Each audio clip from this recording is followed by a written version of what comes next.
Hello, welcome to the YouTube channel. My name is Zachariah Connor, and today we're checking out the Electro-Harmonix Ram's Head Big Muff reissue in the compact, or what Electro-Harmonix sometimes calls their nano enclosure format. At the time of filming, the Ram's Head Big Muff Pi, as Electro-Harmonix has named this pedal, retails for a street price of $114.30 US street price. I'm not sure why they added the 30 cents on there, but it's there.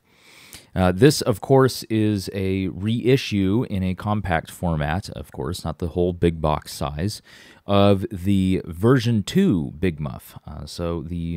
I'll give a short history of it, but this one is replicating the second version of the Big Muff, which was denoted by the Ram's Head logo, which you can see down here on this pedal. And I'll show a picture of an original Ram's Head in a minute. So the Big Muff starts life in New York City, designed by the folks at Electro-Harmonix, headed by Mike Matthews. And the very first iteration of the Big Muff that went into production is called the Triangle Big Muff, so named because the knobs formed a triangle. Now, it was kind of inverse of this one, so the sustain knob was on the top, and then you had the volume and the tone knobs down here. So this Big Muff does have its knobs in a triangle, but they were arranged opposite, 180 degrees flipped, in terms of there was one knob on the top. It's kind of like a pyramid, you know. And I'll show a picture of that now. It also had an on-off switch on the top of the pedal, a sliding switch. It had top-mounted jacks, and then a pretty standard-looking foot switch, but I do believe it was not true bypass. It was some type of buffered bypass back in the day. Now, it was introduced, there were prototypes built in 1969, and then in 1970, the pedal kind of began to go into more production, but these were quite inconsistent, so these V1 Big Muffs can vary greatly in terms of their sound from one another. Different examples. Jimi Hendrix is rumored to have purchased one and used it, but I don't know if there's a whole lot of confirmation. That's just what I've read on the internet. David Gilmour used this version of the Big Muff on his On an Island solo record, but he did not use this version with Pink Floyd, at least not very much. Kevin Shields of My Bloody Valentine, Robert Fripp, Santana, and John Lennon are all people who would have used this first generation Big Muff. John Lennon at least purchased it when he lived in New York. This version is, even though they're very different, some of them have a lot more bass, some of them have a lot more gain. They're kind of wild in their variation.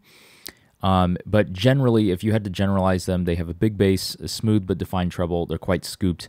They have aggression, but they're not too aggressive like the more modern ones. The next version, of course, is the Ram's Head, which is the one that we are, of course, most interested in. And this one put the knobs all in a line. So unlike the original, the reissue has them in an inverse triangle layout, but the original one had them all in a line. You couldn't fit that on this pedal, of course. Kind of like the current big box Big Muff Pi. Now, this one actually was the first to feature the Pi logo. Oh, sorry, it featured a different Pi logo, a fatter, kind of more scripty Pi logo instead of the simple line Pi logo on the other one. It moved the on-off switch to where the jacks were, like on the back top of the pedal, you know, away from the user. And called them volume, tone, and sustain. Had the cool Ram's Head logo in the bottom right-hand corner. Said Electro-Harmonix, made in the USA. And this one was more consistent, and it has smoother sound. It's less aggressive than the triangle in the top end. It's kind of a little smoother, a little lower gain. And this, of course, is the variant that was used by David Gilmour on the Pink Floyd albums Animals and The Wall, and it was used on the Comfortably Numb solo. And he's used a couple of Ram's Head Big Muffs pretty much since then for most of his stuff. Jay Mascis is another famous user of this version of the Big Muff, or the version 2, and this one was produced from 1973 to 1977, and there was a change in cosmetics in 1977, but the internals stayed the same until 1978. And so in the last years, they used the Pi cosmetics. They changed to a different cosmetic that looks a lot like the current big box Big Muff Pi. The next generation of Big Muff was called the op amp, is kind of known as the op amp because it used operational amplifiers instead of transistors. Again, it had the Pi cosmetics with an input jack for power. I forgot to mention the first Pi cosmetic one also added a power input jack on the top, and added the tone bypass as well.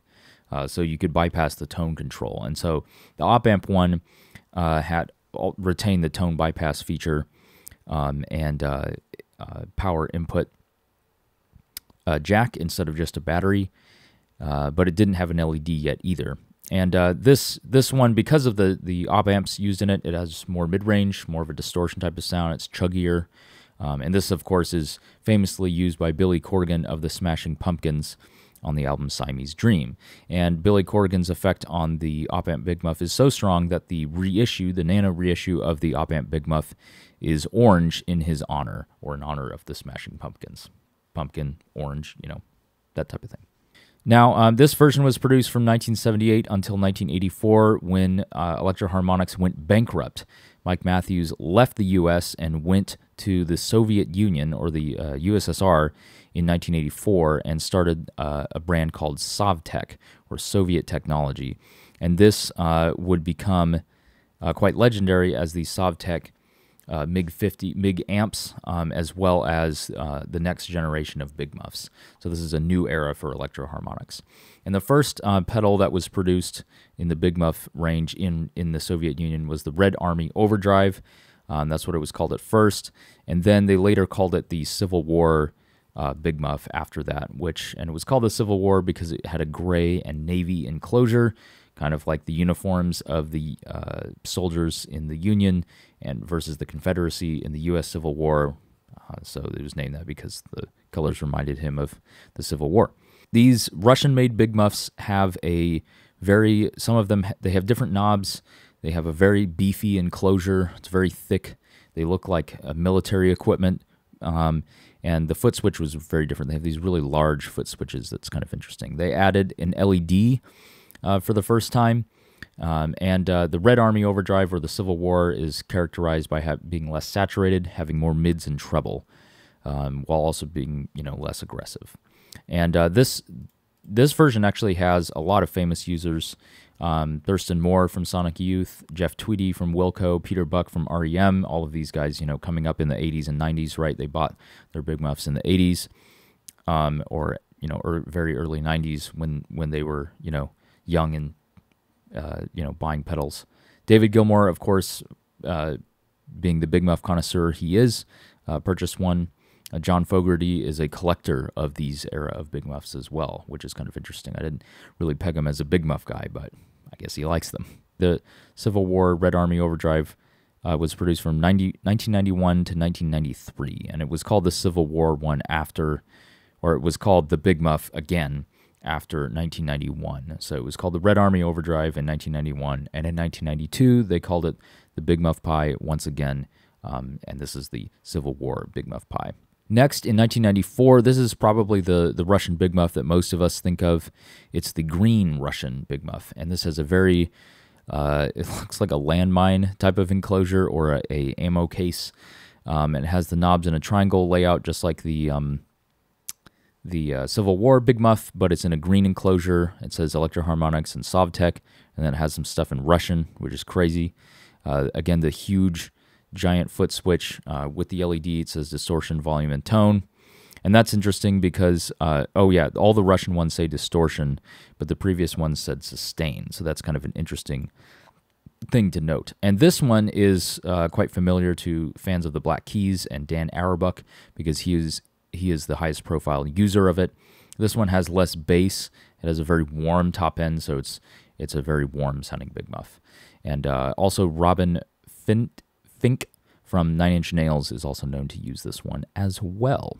And this was made from 1994 to 1998. And in 1998, Electro-Harmonix changed the cosmetics once again to being a black painted enclosure with yellow lettering. And I think that this probably inspired the first iteration of the JHS Muffaletta, which is in the same color scheme. And this adds a 9-volt jack on the back, reverted to a more standard foot switch. Maybe the 9-volt jack is an aftermarket one on the picture that I have, now that I think about it. But it had an LED, but it looks like a more standard foot switch on here. Apparently people say that it has more bass than the green one. I haven't tried them, so I don't know. But supposedly it's supposed to be identical to the green one circuit-wise. Chris Wolstenholme from Muse uses it on bass. He's the bass player for Muse, and apparently he really likes it on bass. And then after the Black Russian era of Big Muff in the year 2000, Electro-Harmonix started to, Mike Matthews returned to the U.S. and began working on moving Electro-Harmonix back to the U.S. And I think, as it turns out, the Black Russian Big Muff may have been made in the USSR, or in Russia. It's no longer USSR. Made in Russia for at least 5 years, 4 or 5 or 6 years after the year 2000. But anyway, in the year 2000, they released a modernized version of the big box Big Muff with true bypass switching, a status LED, and 9-volt power in via the barrel jack. It had controls for volume, tone, and sustain in a line with the Pi graphics. It's called the Big Muff Pi, kind of called the Big Box Pi by some people. And it's been in constant production since 2000. It's had some changes to the circuit board, but it still uses through-hole components on a very small PCB inside of that gigantic enclosure. And this version has been used by a lot of people. Famously, probably Jack White is probably one of the most infamous users of this pedal. It has quite an aggressive, bright top end with scoop mids and massive bass. It's almost a cartoon in some ways of the original Big Muff, in that it has a lot of stuff. It's a really angry sounding Big Muff. John Frusciante of the Red Hot Chili Peppers this is his Big Muff of choice. The Edge has used this one, the Black Crows, the Arctic Monkeys, So then, kind of after that, Electro-Harmonix, they've now there's been like deluxe Big Muffs and bass Big Muffs. I'm not going to get into those. The Big Muff with the tone wicker. I'll just kind of cover the more standard ones, anything that has 3 knobs and more or less. So in 2006, the Little Big Muff was released, and this was a smaller version with SMD components, which I think is kind of interesting because it's not that much smaller of an enclosure. Like, it is smaller, but it's still like bigger than like a compact size enclosure, like this BYOC mouse pedal here. So it's kind of like two. It's a little bit longer this way, but it's like kind of like 2 nano-sized pedals wide. But it had sustained tone and volume. This Little Big Muff, has kind of the same cosmetics on a die-cast enclosure. But it's interesting that they chose to use SMD components for certain things. And it's not all SMD. Like, even the nano Ram's Head Big Muff here has quite a lot of through-hole components, like the film caps and, a couple electrolytics and the transistors and some of the diodes. They're all through-hole mounted. But there's definitely some other components that are very much surface mounted, like all the resistors, some of the caps, some of the diodes, things like that. They're surface mounted. They're very small components, making it harder to repair, but quicker to manufacture. The Little Big Muff, of course, has status LED and 9-volt power, center negative. And then in 2013, Electro-Harmonix finally releases a smaller Big Muff, and this is called the Nano Big Muff Pi, and this one says Nano, above Big Muff. Has Pi cosmetics on a white enclosure, so it's a little bit different from the other ones that were silver or gray. Like the Little Big Muff was gray, the main one was, the Big Muff Pi is silver. So it has a white enclosure with black and red lettering and graphics, which is cool. Again, center negative, 9-volt DC power up top, nano size enclosure, just like this, just like the Cran, just like the Hot Tube, Hot Tube's Nano, with side mounted input and output jacks, true bypass switching, status LED, volume, tone, and sustain, arranged in this reverse triangle layout or upside down triangle layout. So kind of your standard Tube Screamer style control layout here. So this was in 2013. Again, SMD, SMT version of the Big Muff Pi. So it sounds a lot like the Big Muff Pi, that aggression, the scooped, the brightness. It's true bypass. And then from there, Electro-Harmonix began to reissue more of kind of the classic Big Muff pedals. And this included in 2017, they reissued the Green Russian Big Muff in a nano-sized enclosure like these ones. The Green Russian one's really cool. It's got the black lettering on the green enclosure. It has a Sovtek star logo. It says Electro-Harmonix, and then says something in Russian that I don't know what it says. And Status LED, you know. And then the op-amp one is interesting because it features a tone bypass switch. So it's the only one from the Nano series with a tone bypass. It has actually orange, black, and white graphics on a die-cast, plain die-cast enclosure, which is really interesting. And this is in homage to the Smashing Pumpkins, since pumpkins are orange generally, and the Smashing Pumpkins used the op-amp Big Muff to great effect in the 90s. So that's why they made it orange, to kind of distinguish it from the other Nano Big Muff. And then in 2018, we got the Triangle Big Muff, which features kind of the same kind of fonts with the line Pi logo on there as well. Sadly, they didn't put the controls in the triangle layout. It's still an upside-down triangle layout, which would have been so cool, but I guess the 9-volt jack gets in the way of that. So they wanted to keep the PCB pretty similar to the other ones. And then in 2019, we finally get the Nano Ram's Head Big Muff, which is actually just called the Ram's Head Big Muff Pi by Electro-Harmonix. They don't call it the Nano, and they don't really say Nano for any of the other ones. They just say Triangle Big Muff Pi.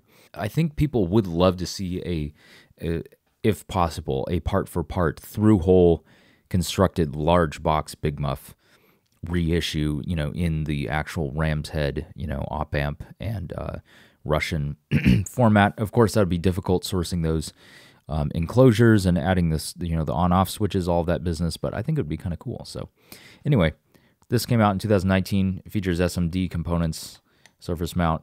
Some are surface mount, some are through-hole. And it's got a little Ram's Head, Electro-Harmonix Ram's Head, actually printed on the PCB, which is kind of cool to kind of let you know that it's a Ram's Head. And so it says copyright 2019 and all of that. So yeah, that's a little bit of a history of the Big Muff. The Electro-Harmonix Ram's Head Big Muff Pi has a few controls, and they're pretty self-explanatory if you've ever seen a Big Muff. If you haven't, they're really simple. So we have a input jack on the side and an output jack on the other side. They're labeled input and amp, kind of like the old Big Muffs, which would have said instrument and amplifier. It has a true bypass foot switch, which is kind of your standard, bog standard 3-pole double throw foot switch. On the bottom, you can see it here, and it sounds like this. Very clicky. These foot switches are robust and durable, but they have a tendency to get dirt and other crap in them over the years. So eventually you may find that your foot switch might get a little dirty, in which case you could get some contact cleaner. Or what I have is this CRC QD electronics cleaner. You spray this into the foot switch, into the top of it, and it can really help you out. Very clicky, so you could modify this pedal with a relay bypass if you wanted to, but it is connected to the circuit board via a ribbon cable, so that might be a bit of a pain to figure all of that stuff out. There's a status LED on the top of the pedal that turns on when you plug in the pedal and when you turn the pedal on. There's no on-off switch like on the old pedal, so well, there sort of is. It's been replaced by you plug in a jack into the side of the pedal, so you have to unplug it to turn it off. Some people don't like that, like having the switch, because if you're doing battery operation, that makes it really easy to make sure the pedal is off without having to unplug it. We have the kind of 2000 Big Muff Pi knobs on here. That kind of these black knobs with the little white pointers. The pointers are nice and subtle, and it looks cool when they're new, but they tend to rub off over time, so that's kind of a bit of a downside for me, personally speaking. There's a 9-volt input jack on the top, which takes 9 volts DC power. Don't overvolt these pedals, it will break them. Takes 9 volts of center negative DC and draws well under 50 milliamps. I think it's probably close to like 2 milliamps or something like that. The pedal can also be powered via 9-volt battery, so if you undo the 4 screws on the back and remove the back panel, which is over here, you can plug a battery into the battery strap and plug that in and put it inside of the pedal. There's a little piece of foam pad in there for the battery to rest in, and that will allow you to power the pedal via a battery. But I personally would recommend that anyone, if you're using a pedal board in this day and age, you should really have, I think everyone should just get a nice pedal power supply. Don't waste time daisy chaining. Honestly, if you're complaining about noise or power issues and you're daisy chaining stuff, you're being too cheap. You're being too greedy. You got to just go get a good power supply. That should be the foundation. I get it, that stuff is expensive, but power supply is pretty important, I think. Okay. So that's kind of how everything works on this pedal. The jacks are, everything seems to be well made. The jacks are connected to the chassis via the nuts. The 9-volt jack is not. So it just kind of is resting in the opening of the pedal. And then, I like the way that the enclosure kind of fits around the jack at the back, which is kind of cool. There's 4 screws that hold the enclosure together. It's a very, nice kind of standard enclosure. Battery access is not going to be as easy as a Boss pedal, which just needs a thumb screw. This one you will have to bring a screwdriver. So again, I highly do not recommend powering any pedal with a battery unless it's like a tuner and you're playing, acoustic guitar. That's the only pedal I power with a battery. Everything else just gets a 9-volt, power supply. I really like the simple red and black graphics. You get red for the Big Muff Pi. I like that they painted it silver to kind of match the old enclosure instead of doing the more kind of just unpainted, type of finish like this BYOC pedal, which I built, which doesn't have any finish, right? They could have just left it unfinished and then silk screened it, but they actually painted the enclosure a different color, which is kind of cool. And yeah, so let's get into the teardown, and you'll get to see the inside of the pedal. All right, on the back of the pedal, I've applied some dual lock here, so this won't be here. There are some 4 rubber feet that come installed default. I have since removed them. You might also want to remove them if you are someone who likes to put Velcro on your pedals to hold them to the pedal board. So yeah, that might be something that you want to do. So the pedal has, the foot switch and the potentiometers and the jacks are screwed to the chassis of the pedal. The 9-volt jack is not. Some pedals you will see, like older JHS pedals, have an internal nut, which this is an external nut one, but they have a 9-volt jack that's connected directly to the chassis and then wired afterwards to the PCB. This is a more time-consuming construction process than simply soldering the 9-volt jack to the PCB. So again, I don't fault Electro-Harmonix in any way for doing what they did. It just makes it, there's just, you don't get that mechanical connection of the 9-volt jack, which does get plugged and unplugged rather often, of holding it to the chassis instead of the PCB. So inside we have a serial number here with a barcode, and it says Electro-Harmonix on it. That's the back. There's a little signature right there as well. Now inside we can see that there are some surface mount components, and let's zoom in for a closer look at the PCB. We have the cool Ram's Head logo actually on the PCB, which is kind of cool. We can see the 9-volt jack here is mounted, soldered to the board. And then we have our battery strap, battery wire here, and then the foot switch, which is attached to the PCB using a ribbon cable. That way you can have the module of the, this thing can be soldered to this little PCB, can be soldered directly to the jack, and then you can solder the ribbon cable. And these operations are way faster than trying to solder individual wires to this jack. It just really adds time, it's sloppier, and it just won't look as good in the end. So this is a much faster way of doing it. Is it easier to repair? No. But again, these pedals are designed to meet a price point, and there's nothing wrong with doing that. They are mass-produced pedals after all. If you want a boutique-y one, then go get an old one or go buy one from, someone like, what's that one guy's name? Crap, his name is escaping me. I wish they'd put a washer here to kind of protect the paint, but they didn't, which is fine. So Foot switch is free. There's a lock washer on the inside. That's good. Again, you know, a lot of this stuff, it's like, you know, they could build these pedals to be bulletproof, bomb-proof, like the green Russian ones. That's not really realistic for a lot of people who need that, and these pedals would probably cost, you know, $300-400, which, again, not really what we need. Okay, so there's none of those like big washers here. We just have the little outside washer and then the internal nut here for the jacks. These are, they may have been finger tight and I tightened them later, so who knows. Okay, so those are off. All those components go over there. Knobs are press fit on split shaft splines, I'm assuming. I really need to get that knob removal tool. Yeah, I mean, the finish looks really nice. There is a scratch that's down here. I think that may have been from me when I first got the pedals, so mistakes were made. So there's washers and nuts on those jacks, and now let's remove the whole pedal from the enclosure, just like that. So inside of the enclosure, we can see that they have this kind of texture paint here, but they masked off this area for the grounding, so the pots can ground to the chassis. We have a signature, a hole for the LED and the foot switch, and a nice little piece of foam padding for the battery strap.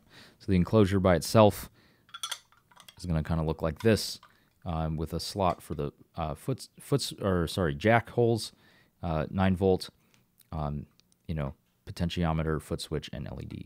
So it's pretty standard enclosure. Electro-Harmonix has been using this same enclosure with pretty much the same hole locations for the Cran, the Green River, the Soul Food, all the Big Muff series. They're all pretty similar. They all have pretty much the exact same thing. The only Big Muff that's in the Nano enclosure that's different is the op amp one, which has another small hole for a tone bypass, which I can't remember if it's here, here, here, or here. It's one of those positions. Okay, so we can see that there are some through-hole components. On this side, the only components are the potentiometer and the LED. The LED has this nice little sleeve to make sure that it goes down to a certain depth. That's a great idea. The potentiometers also have these other legs that are soldered to the board, but they don't actually do any signal. So you can see that the signal is going through these legs here, so on the outside and there. But these other legs here are just for positioning, so they have little tabs to make sure that they only go down to a specified depth. And you can see some of them are soldered and some of them are not. So the ones on the side are soldered, but then the other two are just kind of resting on the board there. And that's a really great idea because it makes sure that they get to a consistent height above the board without going in too deep. The switch, of course, uses just a lock washer and a nut to prevent it from going further into the board or into the chassis than needed. And it's not attached, but it kind of has its own way of, it's a consistent height, so when they solder this little thing on there. So we have a ribbon cable, all of that stuff. You can see that this film cap here is going to be through hole. You can see the pins, you know, the jacks are through hole here. There's a bunch of other, you know, solder, you know, you can see the solder bumps from, you know, like the transistors right here. You can see EBC, right? So that's transistor 1, 2, 3, and 4. All of those transistors you can see on the other side. Similarly, right, we have these ceramic disc caps. You can see those points. So there's a whole lot of through-hole components. The 9-volt power jack is definitely through-hole, right? You can see these really big, beefy tabs on here. So I don't have any doubts about the mechanical strength of the 9-volt power jack. It seems to be very well anchored to this thick PCB, and it's not going anywhere. So yeah, again, we have kind of pretty standard looking film and ceramic disc capacitors with one electrolytic here. I think in the Nano Big Muff Pi, there's a bunch more film caps than this one. Let me see if I can get a little bit more zoomed in here. And you can see that we have a lot of resistors and caps. We have some resistors, caps, and diodes that are kind of smaller surface mount components that are not through hole. Those will be much harder to repair, but again, any good electronics, you know, industrial electronics repair place that does rework stuff for computers. They could easily work on this. It just takes slightly different tools than a lot of old school electronics repair people are used to, with just a big soldering iron, and no magnifying glass, right? You just need tweezers, a magnify, a kind of a microscope, and then hot air approach. It's just kind of a different approach than using through-hole components. But thankfully, there are a lot of through-hole components here, right? If I wanted to change the transistors, I could do that relatively easily. It's just the resistors that are a little bit harder to change. But the capacitors could easily be swapped out. So that's kind of interesting that they chose to do it this way. But I have no doubts about the construction of the PCB. It looks to be very solid. It says Electro-Harmonix. New Sensor Corporation, so it's clearly designed in conjunction with an external company. I believe it was in China. This New Sensor Corporation company that designed the PCB in conjunction with EHX. So, yeah, that's not uncommon for manufacturers to outsource some of that stuff to other companies to do. So, yeah, let's put the thing back in the enclosure and kind of get back to the video.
so now we're going to rate, give a review of some of the categories of things I think are important for a pedal on the Electro-Harmonix Ram's Head Big Muff Pi. Okay. Just note, you know, some of this stuff is pretty darn subjective, so I don't know. I think some people may find what I have to say maybe not. You might disagree. Please let me know in the comments down below in a respectful manner. Again, you know, I try not to be pretentious, but sometimes I have kind of strong opinions, and people take that as me being a know-it-all. I don't know it all, so I'm just trying to give you my thoughts on this stuff. Okay, let's begin. I think in terms of versatility, the Big Muff circuit is pretty versatile, and this pedal in particular can do quite a few things. I think I'd give it like a 7 to 8 out of 10 in terms of versatility. The tone control is quite versatile. You can really make it super dark down here, or you can turn it up and make it super bright and fizzy. You can't really push the mids forward since it just has one tone control, and you can't do the tone bypass. I would have loved to see a tone bypass on these series of pedals. I think if all of them had it, that would have been a worthy upgrade for these pedals, but I do understand that, you know, there's a legacy component here, and Electro-Harmonix needs to kind of appease their customers. So I understand that they don't really, maybe just, you know, really don't want to do that. So that's fine, I suppose. There's a huge range of gain on the sustain. Again, it's not going to do a really sparkly, glassy kind of clean sound or light, you know, gain sound. It's a Big Muff. I think it sounds the best with the sustain cranked and the tone at noon, but, you know, you can still do a few things with it. It's reasonably versatile for a Big Muff, and it has a big sweep of the tone control and a lot of gain on tap. I think in terms of tone quality, I would give this a 9 out of 10. I haven't played a lot of, you know, I haven't played real Ram's Head Big Muff, so I don't know. I've played some other Big Muffs. This is the first actual Big Muff I've owned. I did own the Germanium 4 Big Muff, which is not really a Big Muff, but you can find more about that on the kitray.net Big Muff history webpage, which will be linked down below, which I got a bunch of the history stuff for. This one definitely is smoother and less aggressive in the top end, and has less like clipping than the NYC Big Muffs that I've heard, the Nano Big Muffs, right? Those are just very aggressive, a lot of punch power and like sizzle. This one's less sizzly, it's smoother, it's kind of less gain. I really like it. It's just really fantastic. It's just creamy and really great for leads, but it also has that aggression that you like without being too much. So I think I'd give it a 9 out of 10. For me, it just sounds just incredible. Durability, I will give an 8.5 out of 10. I think this pedal has a lot of things that make it really durable. The enclosure is very tough. It's not a bent steel or an aluminum enclosure that's easy to bend. It's die cast, so it's going to be pretty durable. The pots are, you know, mounted to the chassis and the PCB, so they're going to be quite sturdy. You could break a pot off. It would be a bit of a pain to remove. You'd have to heat up 5 solder joints at once to get it off. It's not wired, you know, just to the chassis and then connected to the PCB with wires, so it will be a bit difficult to repair, but I'll talk about that in a minute. The foot switch feels quite tough, but these things tend to get dirt in them, but in terms of like absolute durability, like you can jump on this pedal and it will probably be fine. The jacks are quite tough, and they're connected to the chassis and the PCB, so I think they're going to be quite durable and rugged as well. The only cause for concern, I think, is the foot switch getting dirt in it, which I think is kind of a big deal, as well as the exposed LED, which could get, you know, pressed on or something. And then the 9-volt jack just being connected to the PCB. You know, even though it has those really beefy connections, it's possible that, you know, if someone stepped on a plug that was connected here, you could possibly break it off the PCB or break the PCB. Although that would take a lot of force. You'd have to jump on the jack connected to here. And in that case, you know, things are going to break, right? So I would give it an 8.5 out of 10. I think it's pretty darn durable. I think the knob, another knock against it is that the knobs, the pointers will wear off over time. But it does appear that they've kind of clear coated the top of it. So it looks like, you know, this pedal is going to last a long time in terms of the finish as well. Although I did scratch it pretty easily, and it does collect fingerprints, but whatever. Repairability, I give it 6 out of 10, and I do that because it has SMD components inside, you know, which make it more difficult to repair. So certain things, you know, are just connected straight to the PCB. It's kind of wave soldered, it seems like. So some components will be harder to replace than others. For instance, any of the resistors die. That's going to mean you're going to have to do hot air and under a microscope and a pair of tweezers. You know, someone who's experienced in doing that type of thing. It's not going to be Joe Schmo at Guitar Center with a soldering iron, right? That's going to be a little bit more difficult, right? I don't know how to do. I have done a little bit of that stuff, but it's pretty difficult to do. Everything's very small. The through-hole components, though, are pretty easy to change out. You can easily change the capacitors, pretty much all the capacitors, some of the diodes, the transistors, and those are pretty easy to repair. The potentiometers with the extra kind of mechanical connections to the board, thanks to those other connections that aren't, you know, they use solder to connect it to the board, but they're not sending signal through those other legs of the pots. That's going to really increase the durability, but it does decrease the repairability because it makes it harder to take them out. So, yeah, that's a problem. In terms of packaging, it comes in a nice cardboard box with a little bag and some bubble wrap inside. And then it says, you know, Electro-Harmonix, you know, has a little warranty card and the manual. It's nice. It's nothing special. It's about what you would expect. And so I give it a 7 out of 10. Just, you know, it's good. It's very good. But it doesn't have, you know, anything crazy. I do wish they kept the rubber feet off of the pedal, but I understand that some pedal manufacturers like to put it on by default. Boss. I think in terms of appearance and clout factor, I think this gets an 8 out of 10. It's not like a super expensive or rare pedal, but it is kind of collectible because they're making a bunch of other pedals in this series. I certainly would like to have all the Nano Big Muffs, and I think that it looks very nice with the Ram's Head logo and the nice, you know, kind of silver enclosure, and it just looks, you know, cool. It's a very cool looking pedal. So I think in terms of collectability, it's probably like a 4 to 5 out of 10, just because it's you know, more modern construction, mass manufactured. It's not, you know, they're making a lot of these. It's a low price point. It's not like other Big Muffs of the past, which are, you know, 10 out of 10 collectible is what I would give the original Ram's Head or the original Triangle, right? Those are pretty special and pretty cool. This one, though, is, you know, mass manufactured pedal. I'd probably give it a 4 out of 10. I do want to collect the other ones of these, but I'm not going to go around, you know, buying every single Ram's Head Big Muff Pi that I could find, even if I was Josh Scott, you know. So, and then overall, to sum up, I think I give it an 8.5 out of 10. It really checks, you know, pretty much all the boxes that I expected. I got exactly what I thought I would get with this pedal. It's really fantastic. It checks every box. It sounds explosive. It can sound sweet. It can sound angry. It can do everything I want. The only downside, I think, is just that because so much stuff is SMT mounted, it's going to be kind of hard. If I wanted to do like a tone bypass mod on this, that's not going to be pretty easy to do. That'd be pretty difficult. So I'll have to head over to BYOC and you know, build one of their Big Muff clones in order to do that. All right, thank you so much for watching my review of the Electro-Harmonix Ram's Head Big Muff Pi, and I hope you enjoyed this overview and demonstration of this awesome pedal, and let me know what you would rate this pedal. What do you think of it in the comments down below? Have you checked out the other pedals in this series? Do you own any vintage ones? I would love to hear your thoughts on that.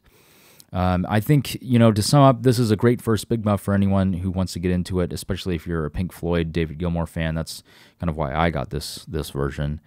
You know, Gilmour fans are rejoiced worldwide when this thing came out. Please subscribe, tell your friends about this channel. Like if you like this video, dislike if you, I guess if you didn't like it. I don't love it when people dislike it, but yeah. Leave a comment. Let me know which is your favorite style of Big Muff. Maybe you don't like the Big Muff, and let me know what your favorite fuzz is. Otherwise, if you don't like fuzz at all, let me know what fuzzes you tried, and maybe I can help you find a good fuzz that's really great. So, okay, take it easy, and I'll see you in the next one. Bye-bye.